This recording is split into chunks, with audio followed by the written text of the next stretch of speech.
At a crowded airport, a busy CEO is racing against time to catch a flight to Singapore to sign the most important deal of the year. Suddenly, a black little girl rushes toward him, stops right in front of him, and tries to hand him a mysterious letter. His assistant quickly calls security to pull the girl away, but she still manages to press the letter into the CEO's hand and beg him to read it. Driven by curiosity, he opens the letter, and in the very next second, he is left completely stunned by what it says. Before we go back, let us know where you're watching from. And subscribe, because tomorrow I've got something extra special for you.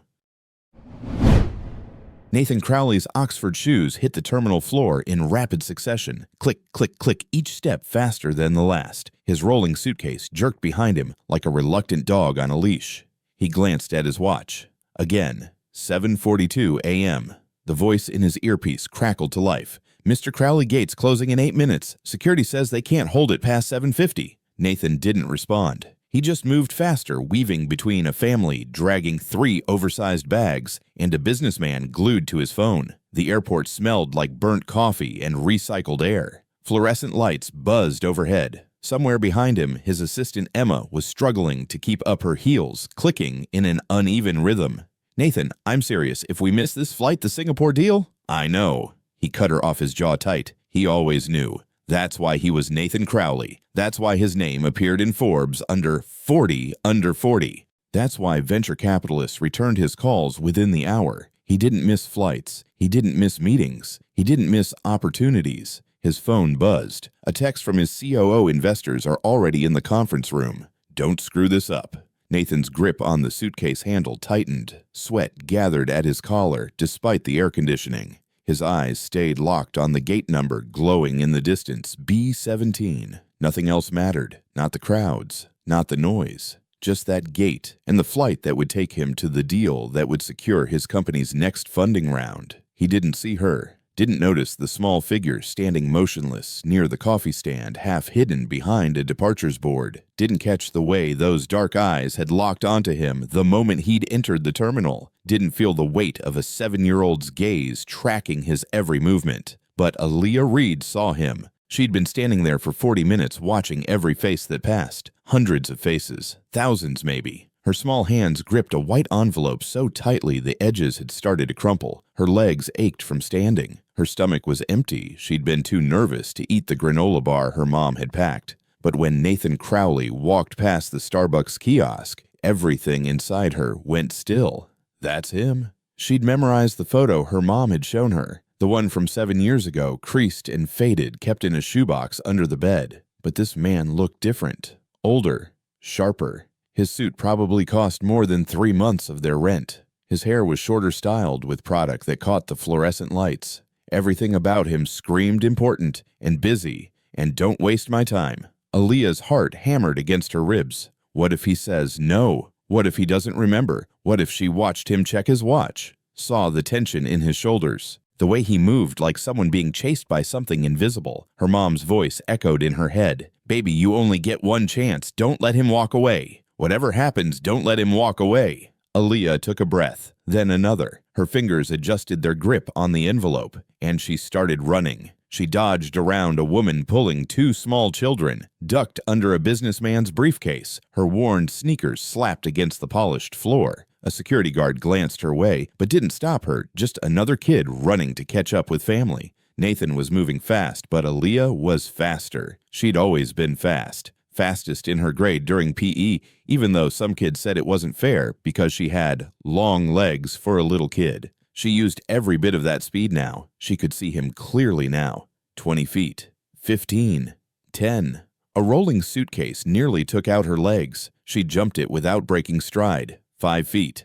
Nathan's phone rang. He reached for his pocket, his pace slowing just slightly. Aaliyah planted her feet and skidded to a stop directly in his path. Nathan's head was down, hand fishing in his jacket for his phone. He took one more step, and suddenly there was something in front of him. Someone, and his brain registered obstacle half a second too late. He jerked backward hard, his body reacting on pure instinct. His suitcase wheeled into his calf with a painful crack. His free hand shot out to catch his balance. Jesus! The word burst out of him. Emma, following close behind, crashed into his shoulder with a muffled oof, and stumbled sideways, barely catching herself on a nearby bench. Nathan's heart was pounding. For a split second, his mind had gone to all the wrong places: threat, danger, security risk. He'd been briefed just last month about corporate espionage tactics, about people who… Then his eyes focused and his brain caught up. It was a kid. Just a kid. A little girl in a faded purple jacket that had seen better days, jeans with a patched knee, sneakers with frayed laces, hair pulled back into two puffs that were starting to come loose. She couldn't have been more than 7,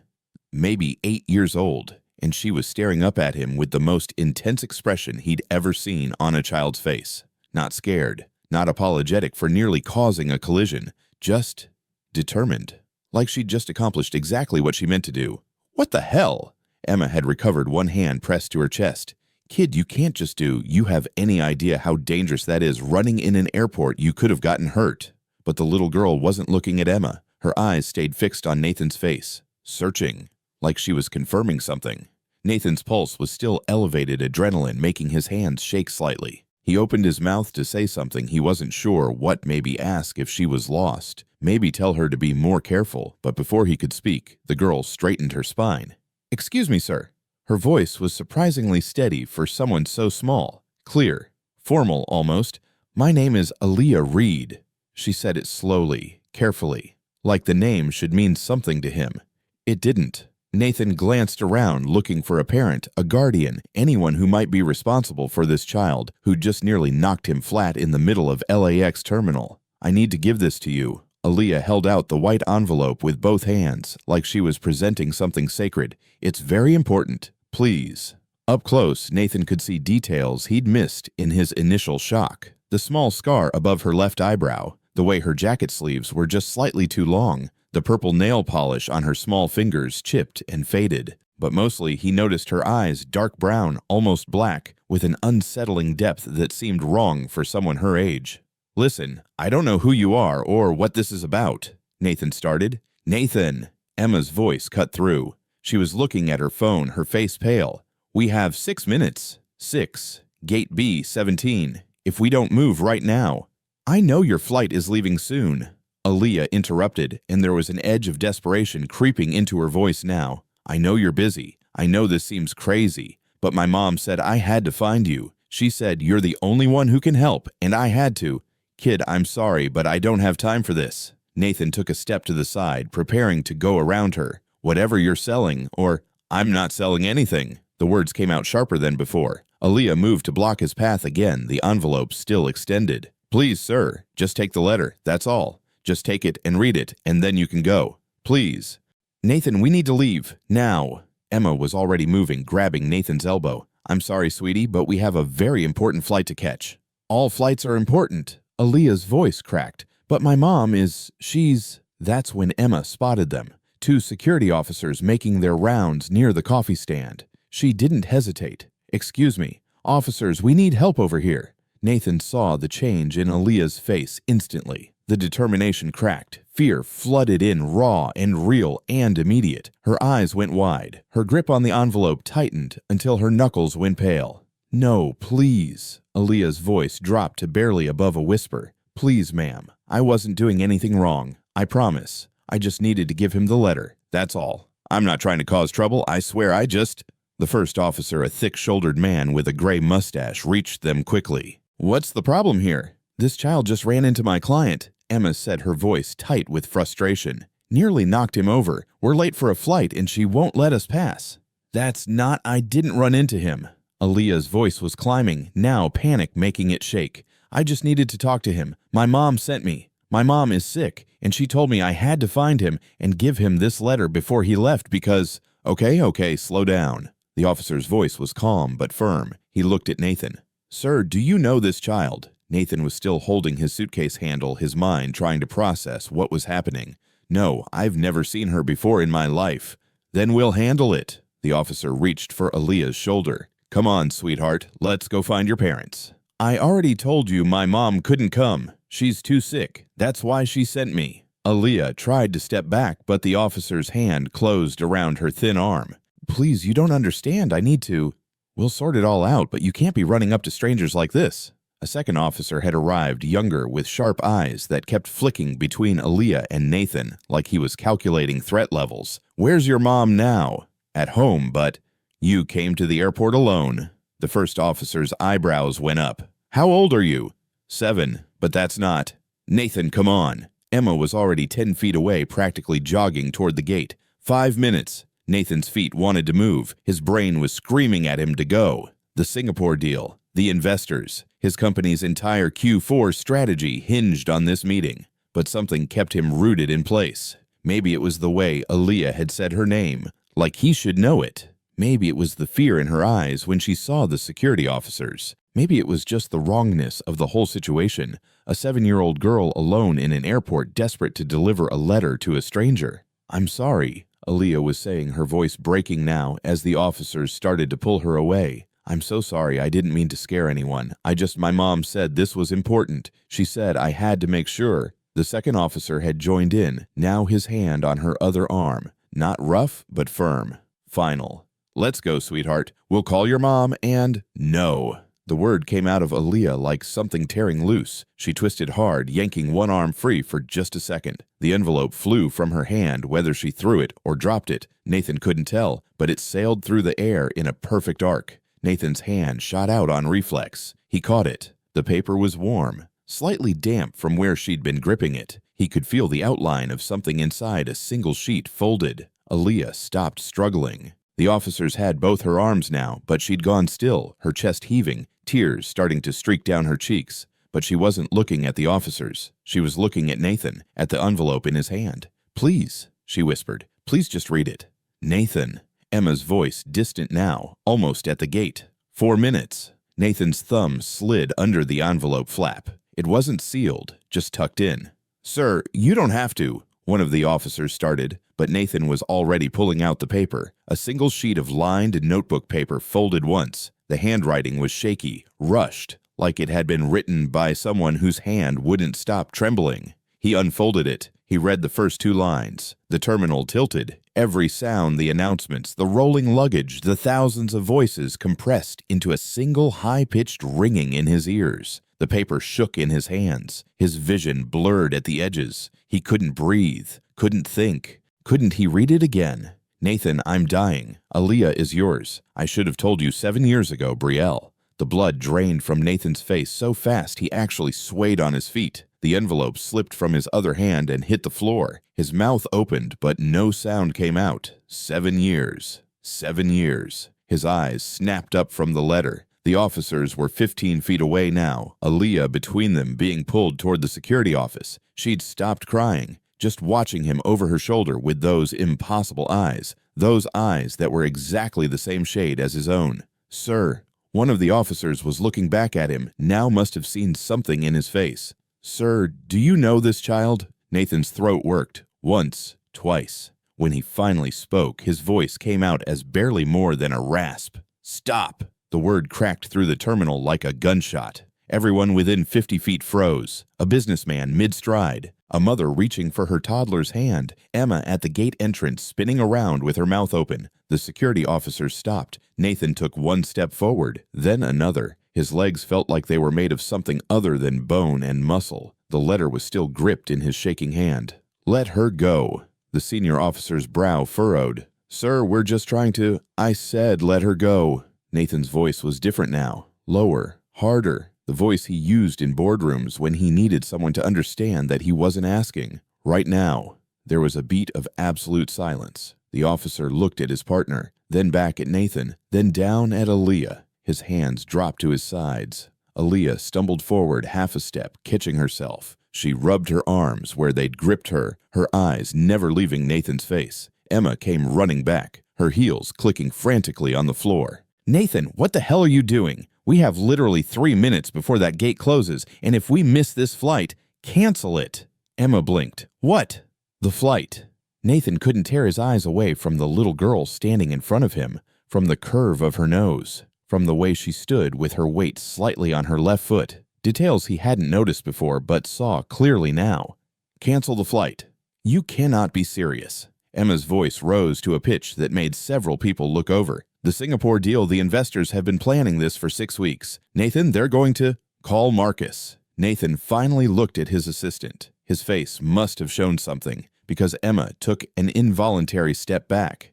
Tell him I'll video conference tonight. Tell him... His throat closed. He had to force the words out. Tell him I have a family emergency.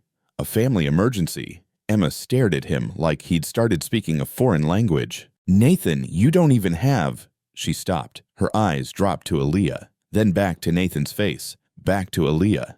Oh my God. Nathan, what is that letter? But Nathan couldn't answer, because he was staring at a 7-year-old girl with his eyes, with the same stubborn set to her jaw he saw in the mirror every morning, with a small scar above her eyebrow that he'd gotten the exact same way when he was 8, falling off a bike he'd been told not to ride, and all he could think was, children don't risk everything unless they're truly desperate, and the poor are always suspected before they're heard, and some moments only come once. Miss them, and they're gone forever. Nathan stood motionless in the middle of the terminal. People flowed around him like water around a stone. His hand gripped the letter so tightly the paper was starting to crease. He read the words again. Nathan, I'm dying. Aaliyah is yours. I should have told you 7 years ago.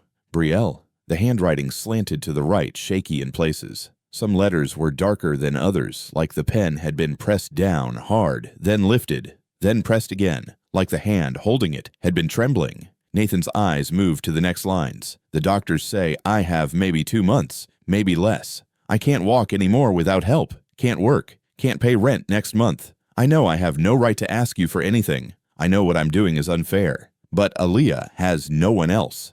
My parents are dead. Her father, you didn't know she existed. That's on me. I own that. I should have told you when I found out I was pregnant. But you were building your company and I don't know what I was. Scared maybe. Stupid definitely. She's smart, Nathan. So damn smart it scares me sometimes. She taught herself to read when she was 4. She does math in her head that I can't even follow. She asks questions about things I don't have answers for. She deserves better than what I can give her. She deserves better than dying in some state facility because her mom was too proud to ask for help until it was too late. I'm not asking you to love her. I'm not even asking you to keep her. I'm just asking you to make sure she's safe. Please. The DNA test is in the envelope. I had it done last month. I knew you'd need proof. I'm sorry. For all of it.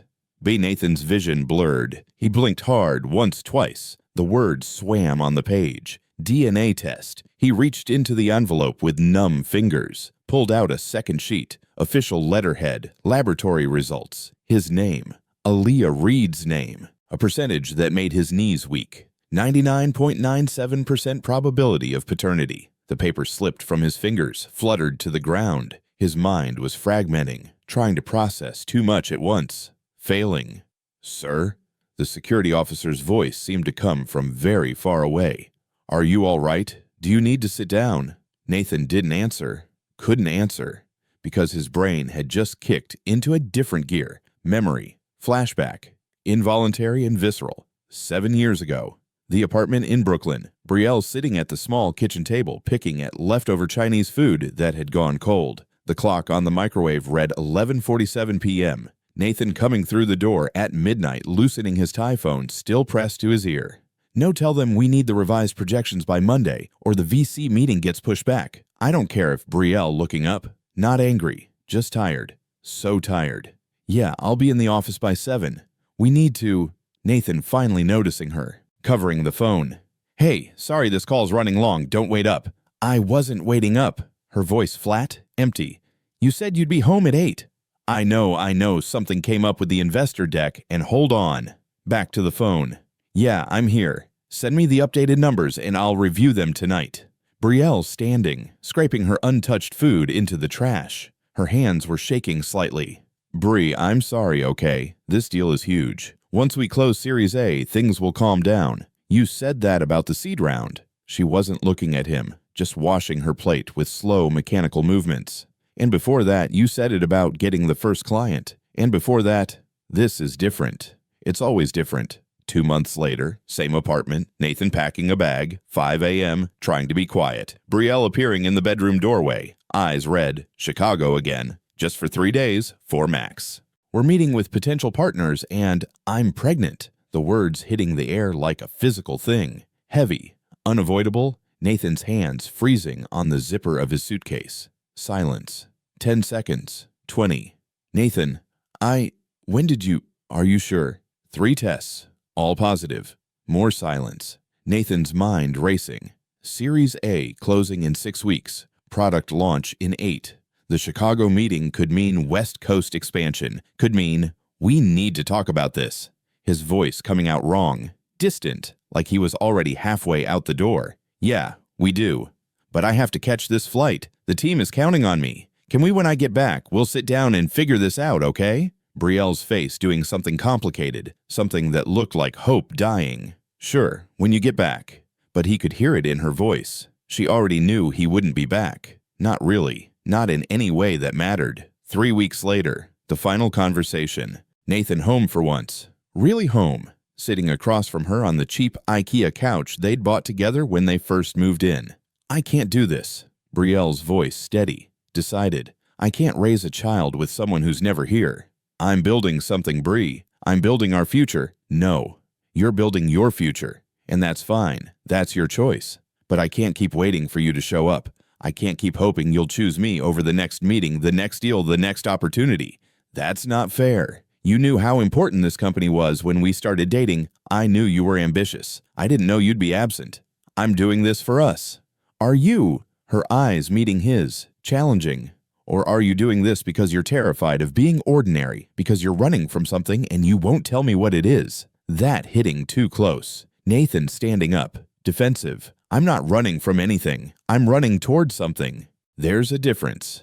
Is there? Brielle standing too. Because from where I'm sitting, it looks the same. So what are you saying? You want me to just give up, throw away everything I've worked for? I'm saying I can't wait for you to figure out what matters. And the baby. Her hand moving to her stomach. Protective. Final. I'll handle it. What does that mean? It means you should go, Nathan. Go back to your company. Go build your empire. I'll be fine. Brielle, please just go. The look on her face. Not angry. Not sad. Just done. Nathan grabbing his jacket, telling himself he'd come back tomorrow. They'd talk when they were both calmer. They'd figure it out. But he didn't go back. He threw himself into work instead. Told himself it was complicated. Told himself she'd said to leave. Told himself a lot of things that made it easier to not pick up the phone. 2 months later, his assistant mentioned that someone named Brielle had called the office 3 times. Nathan had Emma block the number. Too messy. Too distracting. He had a company to run. Nathan's eyes snapped open. He was back in the airport. Back in the present. But the guilt was so thick in his throat, he couldn't swallow. I'll handle it. She had handled it for 7 years. Alone. While he was featured in Forbes, while he was keynoting conferences, while he was building his empire on the foundation of the family he'd abandoned. Nathan, Emma's voice sharp with concern now. Nathan, you're scaring me. What's in that letter? Nathan's eyes found Aaliyah. She was still standing there 10 feet away, rubbing her arms where the security officers had gripped her, watching him with those dark eyes that were a mirror of his own. She'd walked herself to school every day probably, made herself breakfast, sat with her mom in hospital waiting rooms. Grown up too fast because her mother was dying and her father was too busy building a company to know she existed. Children don't ask for help until they're desperate. The poor are always suspected before they're heard. He looked at her face again. Really looked, not just the eyes, the whole picture, the angle of her cheekbones, his mother's, the way she stood with her shoulders back even though she was terrified, his stubborn pride. The small scar above her eyebrow, he had the exact same one from a bike accident when he was 8. 7 years old. She'd lived 7 years without him, and he'd lived 7 years pretending she didn't exist. Mr. Crowley, the senior security officer stepped closer. Do you know this child or not? Because if you don't, we need to take her to... I know her. The words came out hoarse, broken. Emma's hand flew to her mouth. Oh my God. She's... Nathan had to stop, swallow, try again. She's my daughter. The words felt impossible, foreign, like speaking a language he'd never learned. But they were true. Aaliyah's face did something complicated. Relief and fear and something else Nathan couldn't name, all fighting for space. She didn't run to him, didn't cry, just stood there waiting, like she'd been waiting her whole life for him to say those words. The security officer's expression shifted. Sir, if this is a custody situation, we're going to need to... It's not. Nathan's voice was steadier now. Her mother she's sick, very sick. She asked me to. He couldn't finish the sentence, couldn't say out loud what Brielle's letter had asked him to do. The officer looked at Aaliyah, then back at Nathan. You understand we're going to need to verify this. Make some calls. Yes, whatever you need. Nathan. Emma's voice was barely above a whisper. Your flight, the meeting. What are you? Nathan pulled out his phone. His hands were still shaking, but his fingers found Marcus's number. It rang twice. Nathan, are you at the gate? The investors just… Marcus, I need you to cover the Singapore meeting. Silence on the other end. Then, what? Something's come up. Family emergency. I need you to take the lead on this one.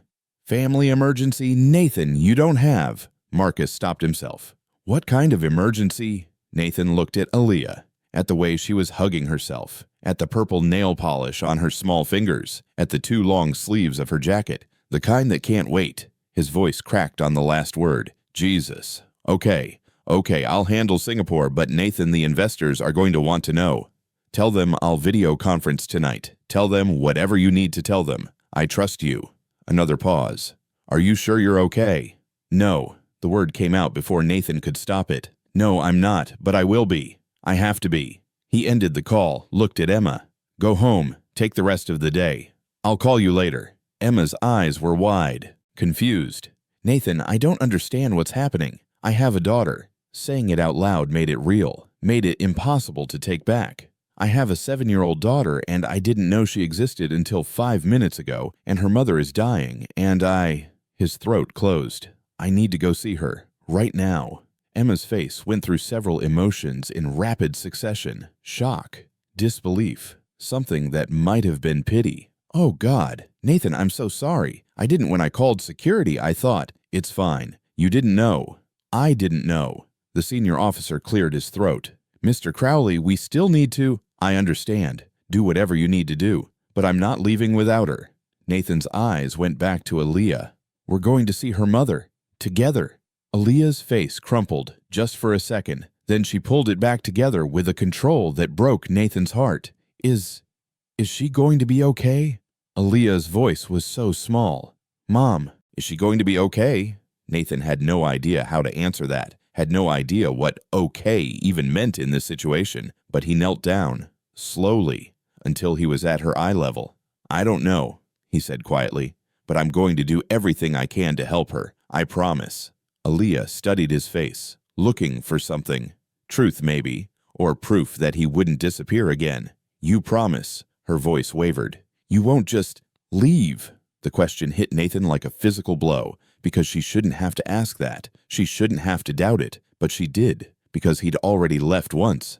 I promise. He held out his hand. I'm not going anywhere. Aaliyah looked at his hand for a long moment. Then slowly, carefully, she reached out and took it. Her fingers were so small in his, delicate, warm. Nathan felt something crack open in his chest, something he'd kept locked away for 7 years, maybe longer. This is what you've been running from, a voice whispered in his head. This is what you were afraid of. Not failure, not poverty, not being ordinary, being needed, being vulnerable, being someone's father. He stood, Aaliyah's hand still in his, looked at the security officer. We need to go. Now. Can we do whatever verification you need on the way?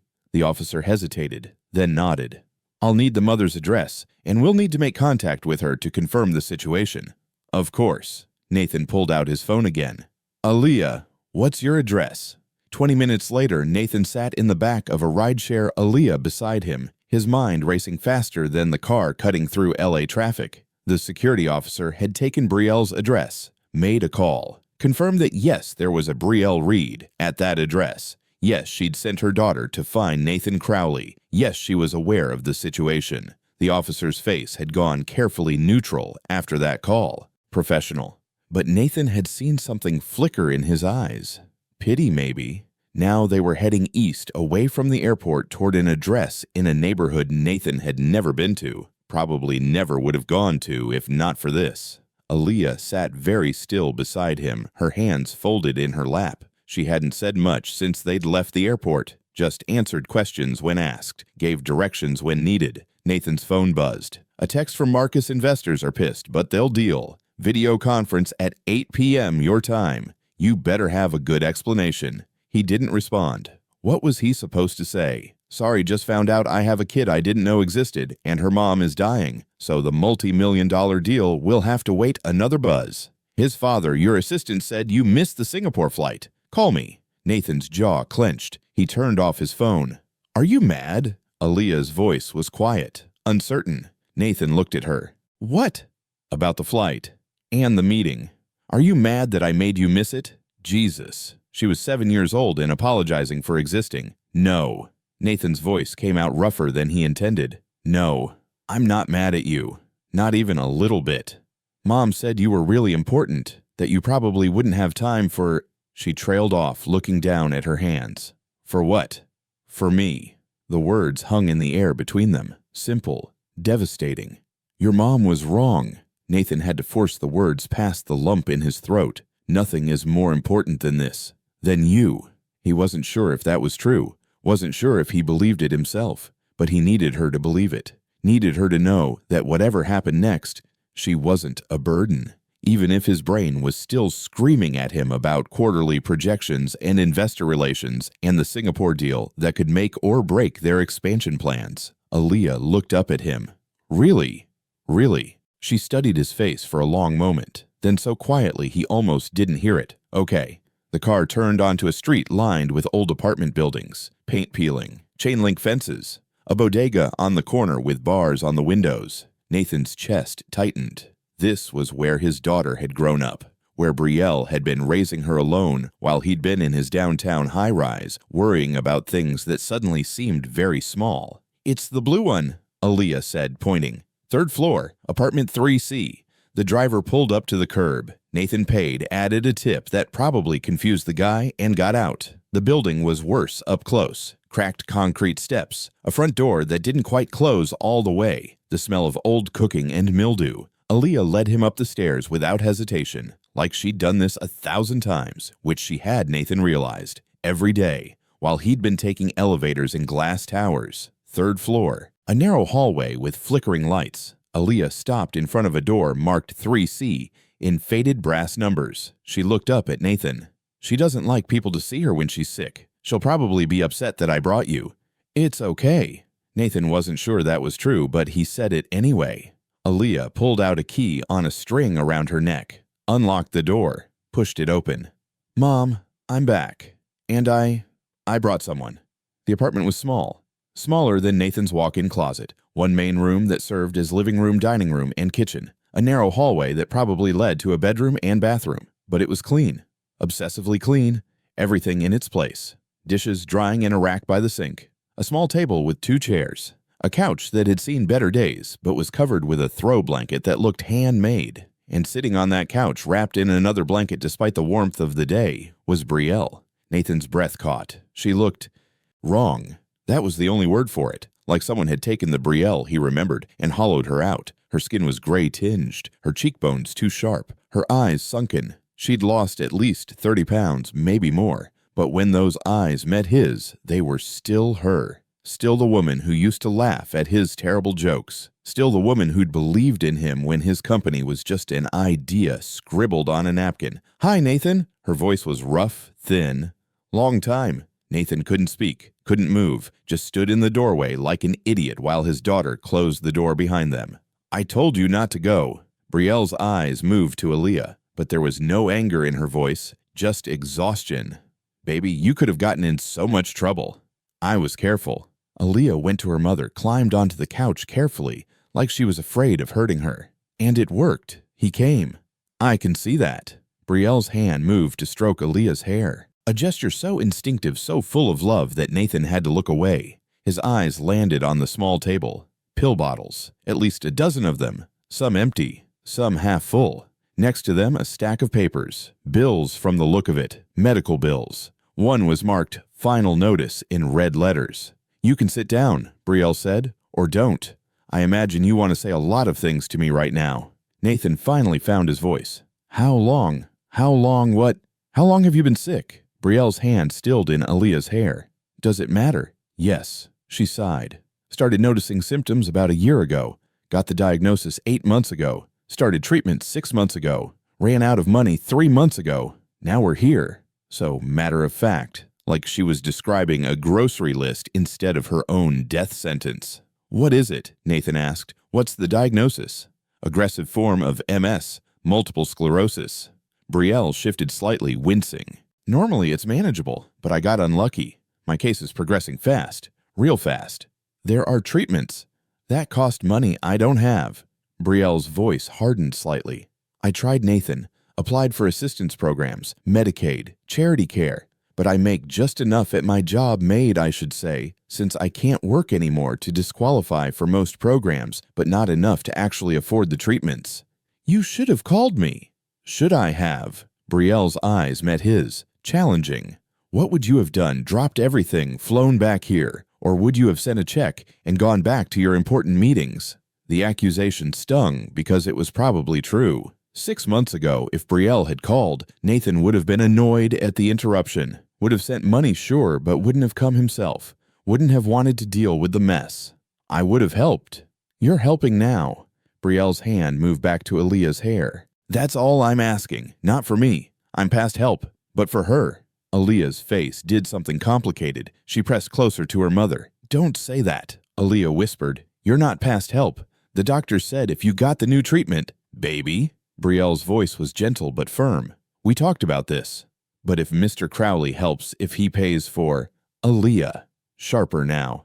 "That's not why we asked him here." Nathan looked between them. "What new treatment?" Brielle closed her eyes. "There's an experimental therapy, clinical trial. It's shown promise for aggressive MS cases, but it's expensive, not covered by insurance, and the waiting list is long." "How expensive?" "Doesn't matter." "How expensive, Brielle?" She opened her eyes. $200,000 for the full course, plus ongoing medication, plus supportive care. Plus, it doesn't matter, Nathan. I can't afford it. I couldn't afford it when I still had a job. I sure as hell can't afford it now. $200,000. Nathan spent more than that on marketing campaigns, on office renovations, on things that suddenly seemed incredibly stupid. "I'll pay for it." "No." "Brielle?" "I said no." She tried to sit up straighter, grimacing with the effort. "I didn't tell Aaliyah to find you so you could throw money at my problems and feel absolved. I told her to find you because she needs a parent when I'm gone." "You're not going to be gone if you get the treatment." "The treatment might give me a few more years." "Might." "It's experimental, Nathan. Unproven. And even if it works, it's not a cure. It's just time." "Time is enough." Nathan's voice was rising now. "Time is everything.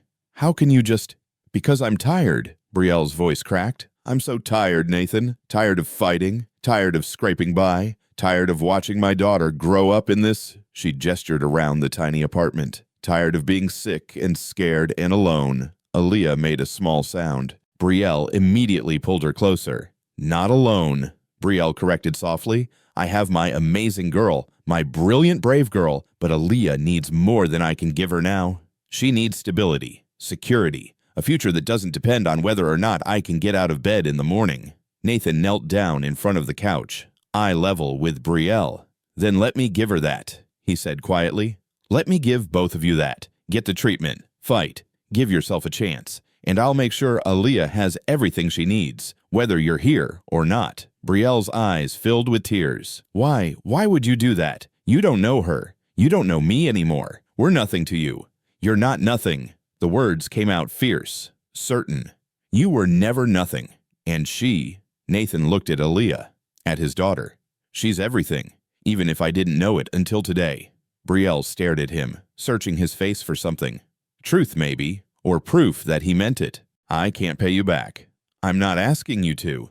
And I won't let you do this out of guilt or obligation or because it makes you feel better about leaving 7 years ago. I'm doing it because it's the right thing to do, because she deserves a mother, because you deserve a chance, and because you feel guilty." "Yeah," Nathan's voice cracked. "Yeah, because I feel guilty as hell, but mostly because I want to, because I need to, because if I don't do this, I'll never forgive myself." Silence filled the small apartment. Aaliyah was crying quietly now, her face pressed against her mother's shoulder. Finally, Brielle spoke. Okay. Get me into the trial. Make the calls. Pull whatever strings you need to pull." Her voice was barely above a whisper. "But I have conditions." "Anything. You don't get to disappear again. Whatever happens with the treatment, you stay in Aaliyah's life. Not just money, not just occasional visits. Really, in her life. Nathan nodded. I will. And if I die when I die, you take her. Full custody. You raise her. I promise. And you let her make her own choices about college, career, all of it. No pressure to follow in your footsteps or be something she's not. Of course. Brielle's hand found Aaliyah's face, turned it gently so they were eye to eye. And you, baby girl, you have to promise me something too. Aaliyah nodded, tears streaming down her face. If I don't make it, you let him in. You let him be your dad. You don't shut him out because you're scared or angry or hurt. Can you do that? I promise. Aaliyah's voice broke on the word. But you're going to make it. You have to make it. Brielle pulled her close. I'm going to try. I'm going to try so hard. Nathan pulled out his phone, turned it back on, ignored the 17 missed calls and 43 text messages. He pulled up a contact, Dr. Sarah Chen, best neurologist he knew. They'd met at a charity fundraiser 2 years ago. She'd mentioned she was involved in MS research. The phone rang twice. Nathan Crowley. To what do I owe the pleasure? Sarah, I need your help. It's urgent. 3 hours later, Nathan stood in Brielle's tiny kitchen, his phone pressed to his ear, coordinating things that should have taken weeks. Dr. Chen had made calls, pulled strings, called in favors. Within an hour, she'd gotten Brielle a slot in the clinical trial. The first treatment was scheduled for next week. The costs will be significant, Dr. Chen had warned, even with the trial covering some expenses you're looking at. Whatever it costs, Nathan had interrupted. Send me the bills, all of them. Now he was on the phone with his attorney, arranging for immediate payment of Brielle's medical debts. Every bill, every collection notice, every past due payment. Nathan, this is highly irregular. His attorney said, we should at least review the amounts, verify the charges, pay them, today, all of them. You understand this could be seen as, I don't care how it's seen, just do it. He hung up, made another call, his real estate agent. Nathan, good to hear from you. I was just looking at that penthouse property you inquired about. I need a different property. 3-bedroom, good school district accessible, ground floor or elevator building, quiet neighborhood, close to Cedars-Sinai Medical Center. Oh, that's quite different from what we discussed. May I ask what changed? Family situation. I need it within 2 weeks. 2 weeks, Nathan, that's not much time to… Money isn't an issue. Find something. Today. He ended the call, turned around to find Aaliyah standing in the doorway watching him. Is Mom really going to be okay? Nathan crouched down to her level. The doctors are going to do everything they can. The treatment she's getting, it's the best available. It's given a lot of people more time. Good time. But you can't promise. No, I can't promise. I wish I could. Aaliyah nodded slowly. That's what Mom says too. She says we can't control everything. We can only control how hard we try. Your mom is very smart. I know. Aaliyah looked back toward the living room where Brielle had fallen asleep on the couch. She tries really hard, even when she's tired, even when it hurts. I can see that. Do you think you'll try hard too? Or will you leave again? The question was asked so simply. No accusation, no anger, just genuine curiosity from a child who'd learned not to count on adults. Nathan sat down on the floor, back against the kitchen cabinet, patted the spot next to him. Aaliyah hesitated, then sat. I'm going to tell you something true, Nathan said. And it's not pretty, but you deserve the truth. Aaliyah waited. 7 years ago, when your mom told me she was pregnant, I got scared, really scared. And instead of dealing with that fear like an adult, I ran away. I threw myself into work. I convinced myself that was more important, that I was building something that mattered. He paused, swallowed hard. But the truth is, I was just a coward. I was afraid of being a father, afraid of failing, afraid of being like my own dad who was never around when I needed him. So I made sure I wasn't around either. And I told myself that was somehow better. Aaliyah was listening intently, her dark eyes fixed on his face.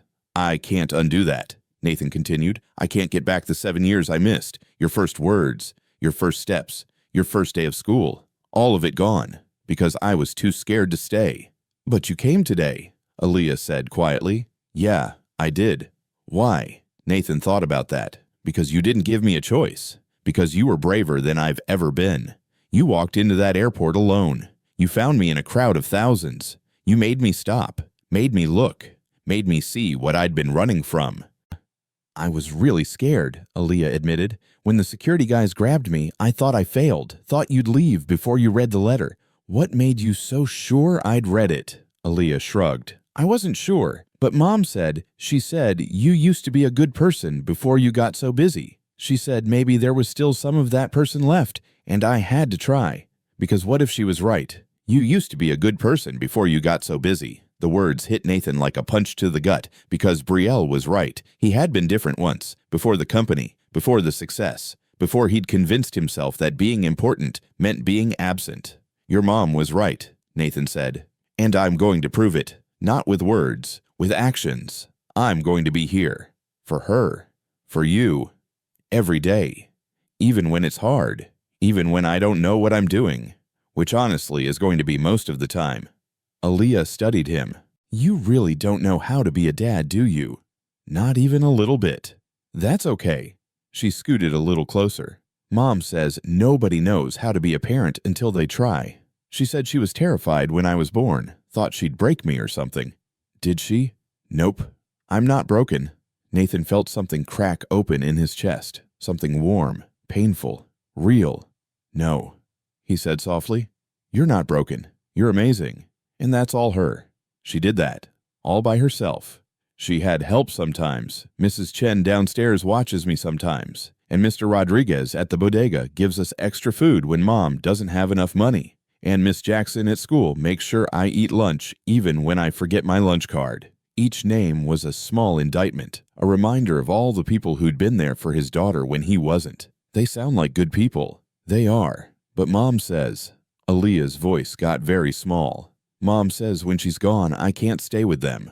They don't have room, and I'd have to go to somewhere else.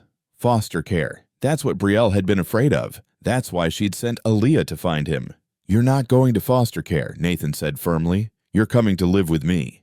In your fancy apartment. For now.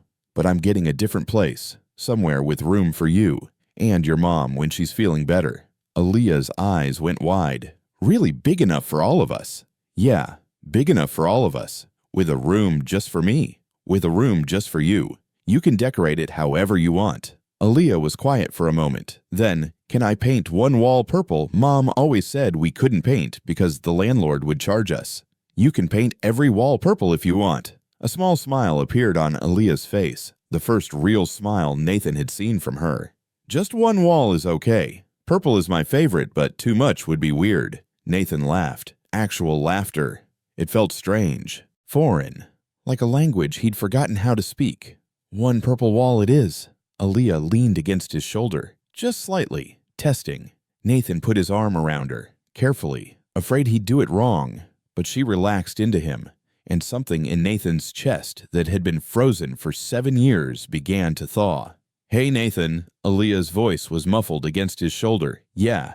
Can I call you Dad, or is that weird since we just met? Nathan had to close his eyes, had to breathe through the sudden tightness in his throat. You can call me whatever you're comfortable with, but Dad would be good. Dad would be really good. Okay, Dad. The word hit him like electricity, like coming home after a long journey, like everything he'd been running from and running toward all at once. Okay, kiddo. They sat like that for a long time, father and daughter, finally together. Finally ready to try. From the living room, Brielle's voice. She has you wrapped around her finger already. Nathan looked up. Brielle was awake watching them with an expression he couldn't quite read. Yeah, Nathan admitted. She really does. Good. Brielle's eyes were wet. That's exactly how it should be. 2 weeks later, Nathan stood in the doorway of a 3-bedroom townhouse in Culver City, watching Aaliyah take her first steps into what would be her new home. She stopped just inside the entrance, frozen. Staring. The place was modest by Nathan's standards. He'd looked at penthouse properties twice the size, but Dr. Chen had advised accessible, ground floor, near the hospital, so he'd chosen this instead. Hardwood floors, large windows, a small yard, everything Brielle and Aaliyah had never had. This is all for us. Aaliyah's voice was barely above a whisper. All for us, Nathan confirmed. Aaliyah took another step inside. Her hand reached out to touch the wall, then pulled back like she was afraid of leaving fingerprints. It's okay, Nathan said gently. You can touch things. You live here now. But Aaliyah just stood there overwhelmed. Nathan understood. This place was bigger than her entire old apartment. The living room alone was probably 3 times the size of the space she'd shared with her mother. Everything was new, clean, perfect, and completely foreign. "Where's my room?" Aaliyah asked finally. "Upstairs, second door on the right. Want to see?" Aaliyah nodded, followed Nathan up the stairs, her hand trailing along the banister. Nathan opened the door to what would be her bedroom, empty except for a bed, a dresser, and a desk. White walls, bare floor, waiting to be filled. "The purple paint is in the garage," Nathan said. "We can do one wall this weekend, and we can go shopping for furniture, posters, books, whatever you want." Aaliyah walked to the middle of the room, turned in a slow circle. "It's really big. Too big. I don't know. I've never had my own room before. Me and Mom shared." Nathan hadn't thought of that, hadn't considered that having her own space might feel isolating rather than special. "We can set up the other bedroom for your mom," he said. "When she's well enough to leave the hospital. She'll be right next door." "And you?" "My room's across the hall." Aaliyah processed this. "So we'll all be close." "Yeah, all close." That seemed to help. Aaliyah's shoulders relaxed slightly. "Can we visit Mom now?" They'd visited every day for the past 2 weeks. Brielle had started the treatment. The side effects were rough nausea, fatigue, pain, but she was fighting. Really fighting. "Of course.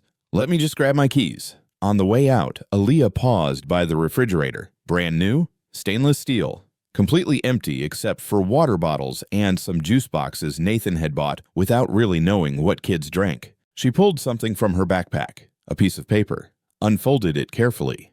It was a drawing.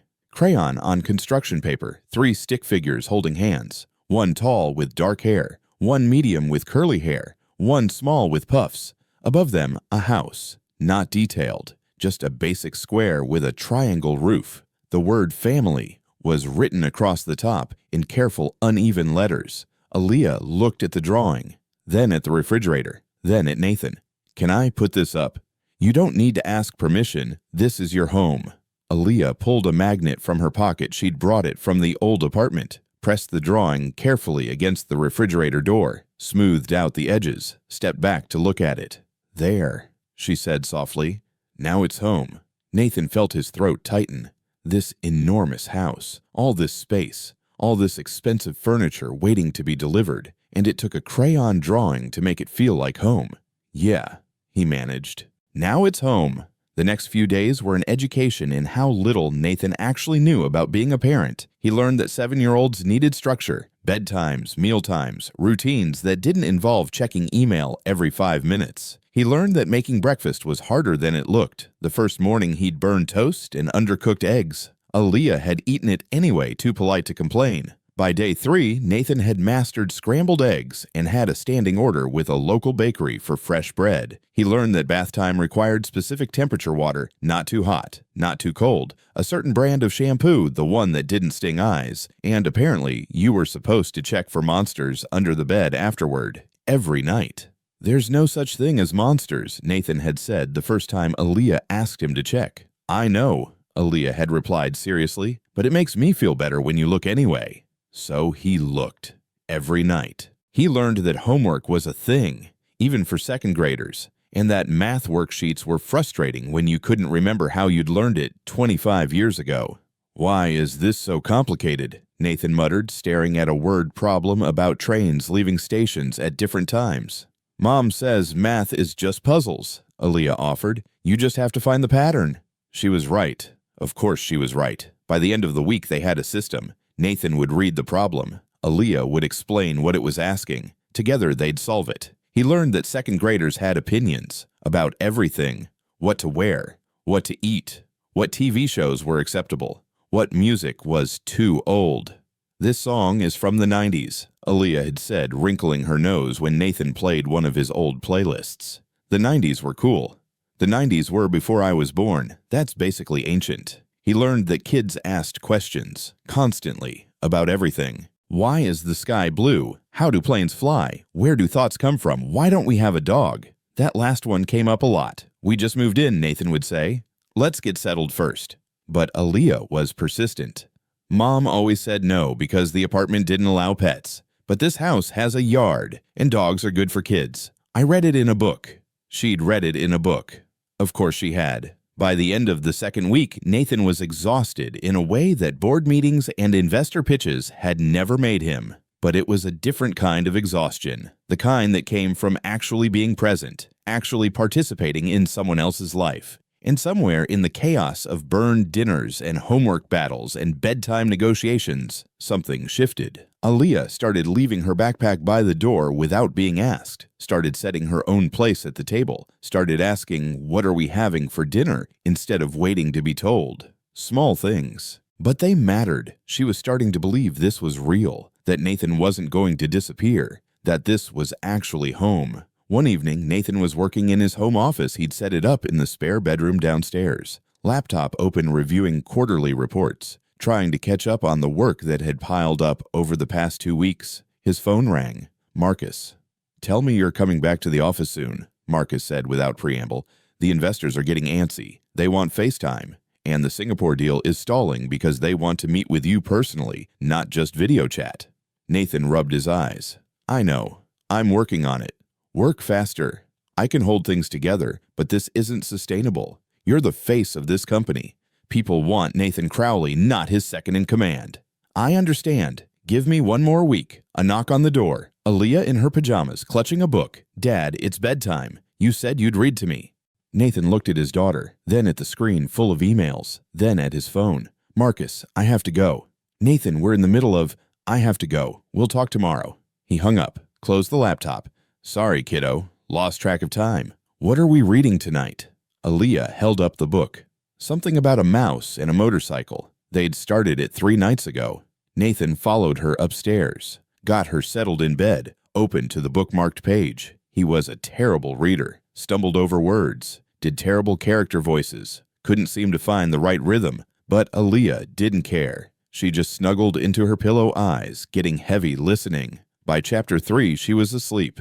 Nathan carefully marked the page, set the book on her nightstand, pulled the blanket up to her shoulders, stood there for a moment watching her sleep. This small person who'd upended his entire life, who'd made him question everything he thought was important. His phone buzzed. Another email, another crisis, another thing that would have sent him into overdrive 2 weeks ago. Nathan turned off his phone, left it on Aaliyah's dresser, went downstairs, poured himself a whiskey, sat in the living room that was slowly starting to fill with signs of life. Aaliyah's backpack, her shoes, a jacket draped over a chair. The refrigerator hummed in the kitchen.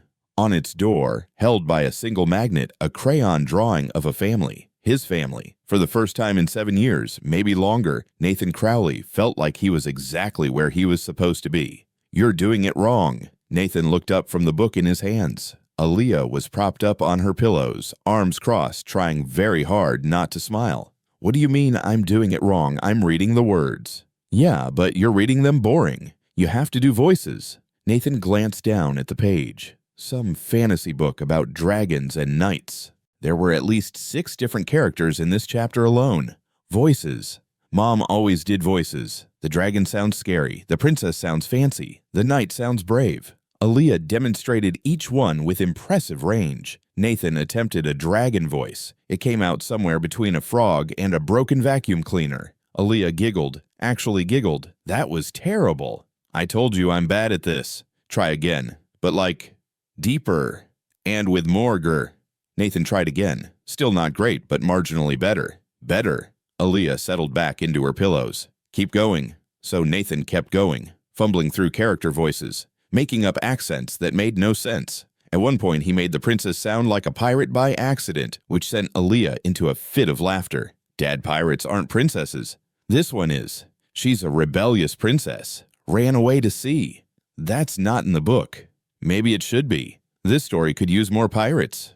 Aaliyah was grinning now. Full-on gap-toothed grin. She'd lost her first tooth last week, wiggled it for 3 days before it finally came out. Put it under her pillow for the tooth fairy. Nathan had never been a tooth fairy before. Had to Google how much was appropriate. Left $10. Probably too much.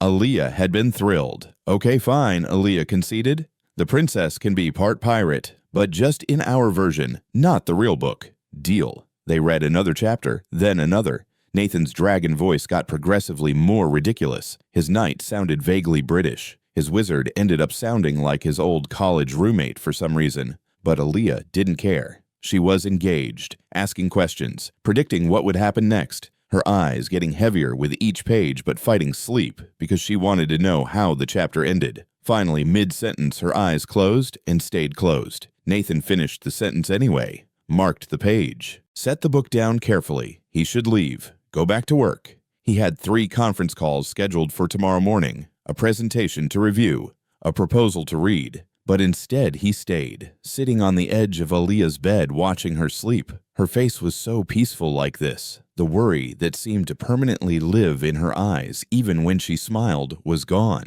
She just looked like a kid who'd been forced to grow up too fast, but who was slowly learning to be a kid again. "You're staring." Nathan jumped. Aaliyah's eyes were still closed. "I thought you were asleep." "Almost." She shifted under the covers. "Can I ask you something?" "Always." "Do you think Mom's going to die?" The question hung in the air, heavy, unavoidable. Nathan had known it was coming, eventually. Aaliyah was too smart not to understand what was happening, too perceptive not to see the truth behind the reassuring words the doctors used. "I don't know," Nathan said honestly. "The treatment is working. She's getting stronger, but there are no guarantees." "That's what the doctors say too." Aaliyah opened her eyes. "But I'm not asking the doctors. I'm asking you." Nathan chose his words carefully. "I think your mom is the strongest person I've ever met. I think she's fighting harder than anyone should have to fight. And I think if determination and love could cure diseases, she'd live forever. But they can't. No, they can't." Aaliyah was quiet for a moment. "I'm scared." "Me too." "Really? But you're a grown-up. Grown-ups aren't scared." Nathan almost laughed. "Kiddo, grown-ups are scared all the time. We're just better at hiding it." "What are you scared of?" "So many things. That Brielle would die despite the treatment. That he'd fail as a father. That he'd hurt Aaliyah the way his own father had hurt him. That he'd wake up one day and realize he'd made everything worse by showing up." "I'm scared I won't be a good enough dad for you," Nathan admitted. Aaliyah considered this. "You're doing okay so far." Yeah. You read to me. And you make breakfast even though you're not very good at it. And you check for monsters even though we both know they're not real. And you let me put my drawing on the fridge even though it's kind of messy." "It's not messy. It's perfect." "It's definitely messy. I'm not good at drawing people. Their hands look like mittens. I didn't even notice." Aaliyah smiled slightly. "You're a bad liar." "Probably. But I'm telling the truth about one thing. You're stuck with me. Good at being a dad or not, I'm not going anywhere. Promise." "I promise." Aaliyah reached out. Her small hand found his larger one, squeezed. "Okay, I believe you." Nathan squeezed back. "Get some sleep. We're visiting your mom tomorrow after school. Can we bring her the flowers from the garden? She likes flowers." "We can bring her all the flowers you want. All of them might be too many. Just the purple ones. Purple is her favorite. Purple ones it is." Aaliyah's eyes drifted closed again. "Hey, Dad." "Yeah." "My heart was sleeping too, but I think it's waking up now." Nathan's throat closed. He couldn't speak, could barely breathe. "That's good," he finally managed. "That's really good, kiddo." But Aaliyah was already asleep. Really asleep this time. Nathan sat there for a long moment, his daughter's hand still in his, trying to process what she'd just said. "My heart was sleeping too, but I think it's waking up now." She'd been protecting herself, keeping her heart locked away so it wouldn't hurt when he inevitably left, like every other adult had left. Like he'd left before she was even born. But she was opening up, trusting him, letting him in. And that was both the most terrifying and most amazing thing that had ever happened to Nathan Crowley. He carefully extracted his hand, pulled the blanket up higher, turned on the small nightlight shaped like a star, paused at the doorway to look back. His daughter, asleep in her purple room, in their home, safe, loved.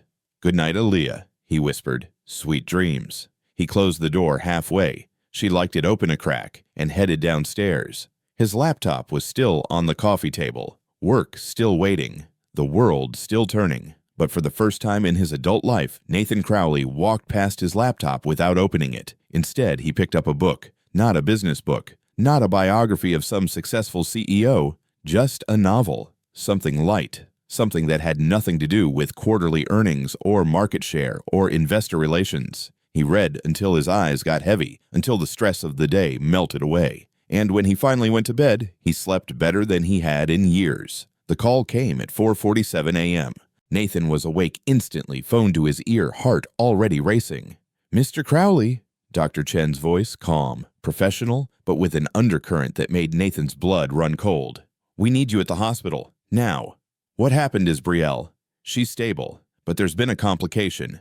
We need to discuss immediate surgical intervention." Surgical intervention. Medical speak for something went very wrong. "I'll be there in 20 minutes. Nathan was out of bed, pulling on clothes, his mind racing.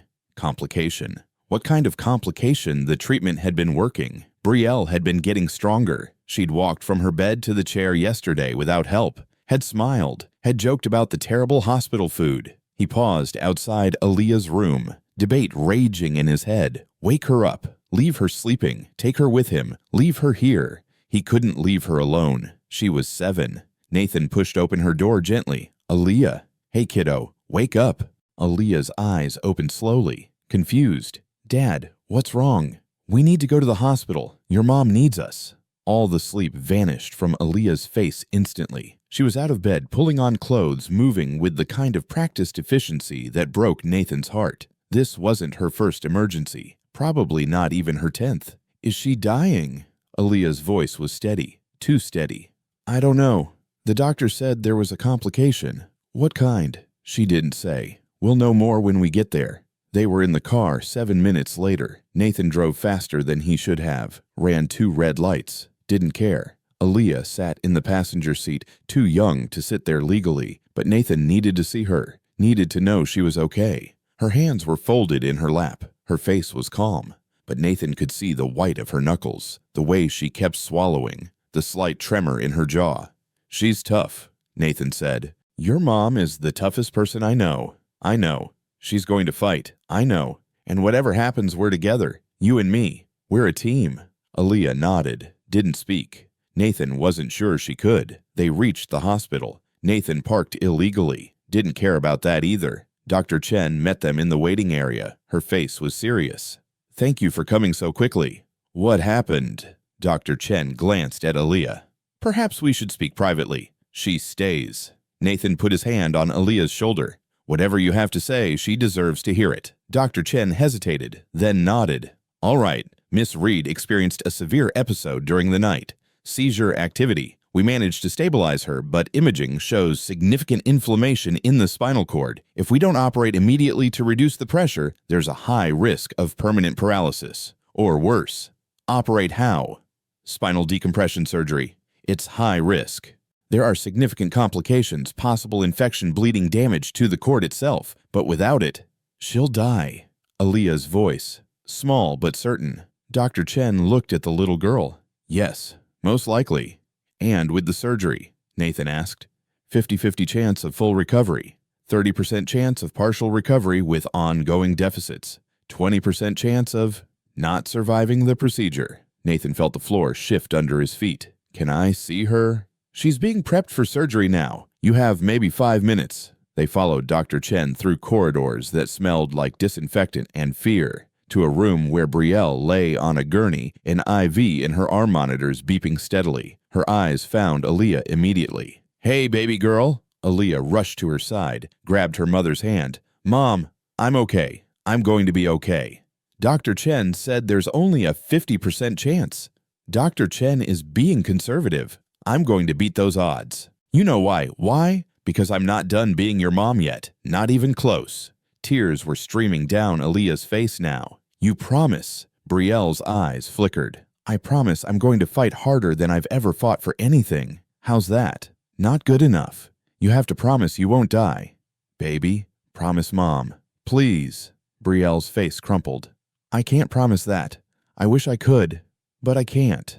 "Then who's going to?" Aaliyah's voice broke. "Who's going to do my hair? Who's going to teach me how to cook? Who's going to help me with homework? When it gets hard, your dad will. He doesn't know how to do any of that. Then you'll teach each other, and you'll figure it out together. That's what families do." A nurse appeared at the door. "Dr. Chen says it's time." Brielle looked at Nathan. "Take care of her. No matter what happens in there, take care of my girl." "I will. I swear I will." "And Nathan," Brielle's voice dropped, "don't let her blame herself. Whatever happens. Kids always think everything is their fault. Don't let her carry that." Nathan nodded, couldn't speak. They wheeled Brielle out. Aaliyah tried to follow, but Nathan gently held her back. We have to let them work, kiddo. But what if that's the last time I see her? It won't be. You don't know that. You're right. I don't. But I believe it. Your mom is a fighter. She's going to make it through this. Aaliyah collapsed against him, sobbing, real body-shaking sobs that she'd been holding back since the phone rang. Nathan held her, didn't try to shush her or tell her it would be okay, just held her while she cried. They ended up in the surgical waiting room. Uncomfortable chairs, bad coffee, a TV playing some morning show that neither of them watched. Nathan tried to distract Aaliyah, brought her hot chocolate from the cafeteria, offered to get her breakfast, asked if she wanted to play games on his phone. She shook her head to everything, just sat, staring at the doors that led to the operating rooms. An hour passed, then two. Nathan's phone rang. He almost didn't answer, then saw the name. His father. He stepped into the hallway. This isn't a good time. I heard you were at Cedars-Sinai. His father's voice. Cold, disapproving. Exactly as Nathan remembered. I have contacts everywhere, Nathan. Did you really think you could hide this? I'm not hiding anything, and I need to go. You have a child, 7 years old, and you never told me I had a granddaughter. You don't have a granddaughter. Aaliyah has a father. You're just the man I'm biologically related to. Silence. Then, I'm coming to the hospital. Don't. I have a right to meet her. You have no rights. You were never there for me. You don't get to show up now and play grandpa. I was busy building a business, providing for our family. You were absent. There's a difference. And I turned into you. Walked away from my own kid because I learned from the best how to not be there. Nathan. But I'm not doing that anymore. I'm here. I'm present. I'm doing everything you never did. So do me a favor and stay away. I want to meet my granddaughter. And I want a father who is actually a father. We don't always get what we want. Nathan hung up, turned off his phone. When he returned to the waiting room, Aaliyah looked up. Who was that? Nobody important? But 20 minutes later, the elevator doors opened, and Nathan's father stepped out. Richard Crowley looked exactly like Nathan remembered. Tall, impeccably dressed, hair silver but still thick. The kind of presence that commanded rooms, that made subordinates nervous and investors confident. His eyes scanned the waiting room, landed on Nathan, then on the small figure beside him. Hello, Nathan. Nathan stood, positioned himself between his father and Aaliyah. I told you not to come. And I told you I have a right to meet my granddaughter. Richard's eyes moved to Aaliyah. Hello, young lady. I'm Richard Crowley, your grandfather. Aaliyah looked at Nathan, uncertain. You're not her grandfather, Nathan said quietly. Grandfathers show up. Grandfathers are there. You're just a stranger who shares some DNA. I'm here now. 27 years too late for me. 7 years too late for her. Richard's jaw tightened. I provided for you.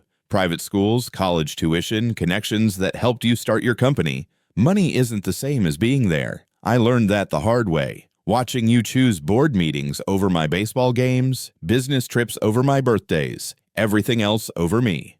I was building something. We're always building something, aren't we? Always chasing the next deal, the next success, using it as an excuse to not be there for the people who need us. Richard's eyes flashed. You're one to talk. You abandoned your own child. I did, and it was the worst mistake of my life, but I'm fixing it now. I'm here. I'm present. I'm doing everything you never did. Aaliyah tugged on Nathan's sleeve. Dad, it's okay. He can stay if he wants. Nathan looked down at her. You sure? Mom always says everyone deserves a chance, even if they don't deserve a second one. Smart kid. Too smart. Too forgiving. Nathan turned back to his father. You can stay, but you don't get to upset her. You don't get to make this about you. And you definitely don't get to lecture me about being a father when you were never one yourself. Richard looked like he wanted to argue. Then he saw Aaliyah's face, tear-stained, exhausted, terrified, and something in his expression softened, just slightly. Fair enough. He took a seat, not next to them, a few chairs away, respectful distance. They sat in silence, waiting. Another hour passed. Finally, Dr. Chen emerged, still in surgical scrubs. Mask pulled down. Nathan stood so fast he nearly knocked over his coffee. How is she? Dr. Chen's face was unreadable. The surgery went as well as we could have hoped. We were able to relieve the pressure on her spinal cord, reduce the inflammation. She's stable. Is she going to be okay? The next 72 hours are critical. If there's no further complications, her prognosis is good. She should regain most, if not all, of her mobility. The treatment can continue once she's recovered from surgery. Nathan's legs went weak. He sat down hard. Aaliyah grabbed Dr. Chen's hand. Can we see her? She's in recovery now, heavily sedated, but yes, in about an hour you can see her. Briefly. After Dr. Chen left, Aaliyah turned to Nathan. Her face was streaked with tears, but she was smiling. Actually smiling. She made it. Mom made it. Yeah, kiddo, she made it. Aaliyah threw her arms around Nathan's neck, held on tight. Over her shoulder, Nathan saw his father watching them, an expression on his face that Nathan had never seen before. Regret, maybe, or recognition, seeing what he'd missed, what he'd thrown away by always choosing work over family. Richard Crowley stood. I should go. Yeah, Nathan said. You should. Richard nodded, started to leave, then paused. You're doing better than I did, for what it's worth. It wasn't worth much, but Nathan nodded anyway. His father left. Aaliyah pulled back from the hug. Was that really your dad? Biologically, yes. He seemed sad. He should be. He missed out on a lot. Will you be like him when I'm grown up? No. Nathan said it with absolute certainty. I won't, because I learned what not to do by watching him, and I learned what to do by watching your mom.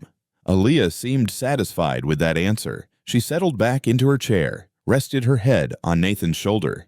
Dad, yeah. Thank you for staying. Nathan kissed the top of her head. Always, kiddo, always. 3 months later, Brielle stood in the kitchen of the townhouse, leaning only slightly on her cane, watching Nathan attempt to make pancakes. You're supposed to flip them when the bubbles pop, she said, amused. I know that. Nathan flipped a pancake. It landed half on the pan, half on the stove. Damn it. Language. Little ears. She's upstairs getting dressed. She can't hear me. She hears everything. Trust me. Nathan scraped the ruined pancake into the trash. Started another one. This one went better. Brielle lowered herself carefully into a chair at the table. Moving still hurt sometimes. The surgery had been successful, but recovery was slow. She'd started back on the experimental treatment 3 weeks ago. Early results were promising. You don't have to do this, you know, Brielle said. I can make breakfast. You're supposed to be resting. I've been resting for 3 months. I'm going stir-crazy. Doctor's orders. Doctor's orders were to take it easy, not to stop living. Nathan flipped another pancake, successfully this time. Fine, you can make breakfast tomorrow. Today I've got it. Brielle smiled, watched him work. This man who'd shown up at the airport in a $1,000 suit, who'd missed flights and deals and meetings to sit in hospital waiting rooms, who'd learned how to braid hair and check homework and read bedtime stories with ridiculous voices, who'd become the father Aaliyah deserved. I paid off the rest of your medical debt, Nathan said casually, and I set up a trust for Aaliyah's education and for any ongoing medical care you might need. Nathan, don't argue, it's done. I was going to say thank you. Nathan looked up, surprised. I'm not too proud to accept help anymore, Brielle continued. Not when it means I get to stay alive, get to watch my daughter grow up. That's worth more than my pride. You're going to be okay, Nathan said quietly. The treatment is working. The doctors are optimistic. I know, but even if it wasn't, even if this was all the time I had, these past 3 months have been worth it. Watching you two together, seeing Aaliyah happy, really happy, that's all I ever wanted for her. She's an amazing kid. She is. And you're an amazing dad. Nathan turned off the stove, brought a plate of pancakes to the table, sat across from Brielle. I don't feel amazing. I feel like I'm making it up as I go. That's what parenting is. None of us know what we're doing. We just try our best and hope we don't screw them up too badly. Did I screw her up by not being there for 7 years? Brielle considered that. I won't lie. It hurt her, not having you, wondering why her dad didn't want to know her. But kids are resilient, and you're here now. That's what matters. I wish I'd been here from the beginning. Me too, but we can't change the past. We can only do better in the future. Footsteps on the stairs. Aaliyah appeared dressed for school, backpack already on. Are those pancakes? Your dad made them, Brielle said. Fair warning, they might be terrible. Hey, Nathan protested. Aaliyah grabbed a pancake, bit into it, chewed thoughtfully. They're okay. Not as good as Mom's, but okay. I'll take it. Nathan ruffled her hair. Can we bring flowers to Mrs. Chen today? Aaliyah asked. She's been asking about Mom. Of course. We'll stop by after school. Life had developed a rhythm. School drop-off and pickup. Homework at the kitchen table. Dinner together every night. Nathan had gotten better at cooking, though Brielle was starting to take over some meals as she got stronger. Bedtime stories, weekend trips to the park or the beach or just the grocery store. Normal things, family things, things Nathan had spent his whole life avoiding because he thought they'd trap him, limit him, make him ordinary. But they didn't make him ordinary. They made him human. His company was doing fine. Marcus and the team had stepped up. Nathan still worked, made calls, reviewed reports, handled big decisions, but he did it from home, did it around Aaliyah's schedule, did it without letting it consume his entire life. And somehow the business was thriving. Because when Nathan did focus on work, he was actually present. Not distracted, not stressed, not running from something he couldn't name. "I need to tell you something," Brielle said after Aaliyah left for school. Nathan looked up from his laptop. He'd been reviewing a contract. "What's up?" "I saw a lawyer last week, updated my will, made some arrangements." Nathan's chest tightened. "Brielle, I'm not dying, not today anyway, but I need to be realistic. If something happens to me, nothing's going to happen. If something happens," she continued firmly, "I want to make sure Aaliyah is taken care of, legally, officially." She pulled out some papers, slid them across the table. "Adoption papers. I already signed my portion. If you sign, Aaliyah becomes legally yours. Not just biologically. Legally. Officially. Forever."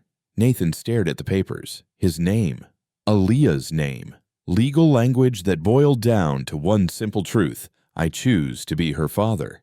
"Are you sure?" His voice came out rough. "I've never been more sure of anything. You've proven yourself, Nathan, these past 3 months. The way you show up, the way you put her first, the way you love her even when it's hard." "It's not hard. She makes it easy." "That's because you're doing it right." Brielle's eyes were wet. "My parents are gone. I have no siblings. If something happens to me, I need to know she'll be okay. That she'll be with someone who loves her, who'll fight for her, who'll be there." "I'll be there. I promise." "Then sign the papers." Nathan picked up a pen. His hand shook slightly. Not from fear. From the weight of what this meant. He was choosing this, choosing her, choosing to be a father, not because he had to, not out of guilt or obligation, but because he wanted to. Because Aaliyah had walked into that airport and changed everything, had made him stop running, had made him face the thing he'd been avoiding his whole life. Love, connection, family, the things that mattered more than any deal, any success, any achievement. He signed his name. "There," he said quietly. "Done." Brielle smiled. "Welcome to the family, officially." "I thought I was already family." "You were, but now it's legal. Now no one can take her from you. Now you're her dad in every way that matters." Nathan looked at the papers, at his signature next to Brielle's, at Aaliyah's name written in careful legal script. "Thank you," he said, "for giving me this chance, for trusting me with her, for letting you be the person you were always supposed to be." Brielle finished. "That wasn't a gift, Nathan. That was just removing the obstacles so you could find your way. I don't think I would have found it without you, without her. Maybe, or maybe you would have found it eventually. Just took a 7-year-old with your stubborn streak to speed up the process." They sat in comfortable silence. Two people who'd loved each other once, who'd hurt each other, who'd found their way back to something better than romance. Friendship, partnership, family. "I should probably get these filed," Nathan said, gathering up the papers. "There's one more thing." "What?" Brielle pulled out another envelope. "I wrote you a letter 7 years ago, right after Aaliyah was born. I was going to send it, but chickened out. Found it last week when I was going through old boxes." She handed it to him. Nathan opened it carefully. The paper was yellowed, the handwriting shaky, new mother exhaustion probably. "Nathan, she has your eyes. I know you'll never see her, but I needed to tell someone. She has your eyes and your stubborn chin, and when she cries, she sounds just like you did that time. You thought you'd failed that big pitch, but actually nailed it. I named her Aaliyah. It means exalted or highest social standing. I know, ironic considering her mom is broke and her dad doesn't know she exists, but I wanted her to have a name that meant something. That reminded her she's special, even if her life doesn't start out easy. I'm scared, Nathan. I'm 24 years old, and I'm a single mom, and I have no idea what I'm doing. I keep thinking I should have told you, should have made you stay, but that wouldn't have been fair. To either of us. You were chasing something important. I get that. I do. And I couldn't ask you to give that up. Not for me. Not even for her. But sometimes late at night when she's crying and I'm exhausted and scared, I imagine you here. Imagine you being the person I thought you were when we first met. The person who cared about more than just success. Who laughed and asked questions and actually listened to the answers. I don't know if that person still exists. Maybe the business world ate him alive. Maybe he never existed at all, and I just made him up because I wanted to believe in something. But if he does exist, if some part of the Nathan I loved is still in there somewhere, I hope he's happy. I hope he's built something amazing. I hope he looks back at our time together and remembers at least some of it fondly. And I hope someday when Aaliyah asks about her father, I can tell her he was good, that he had his flaws, but he tried, that he would have loved her if he'd known her. I hope I can believe that's true.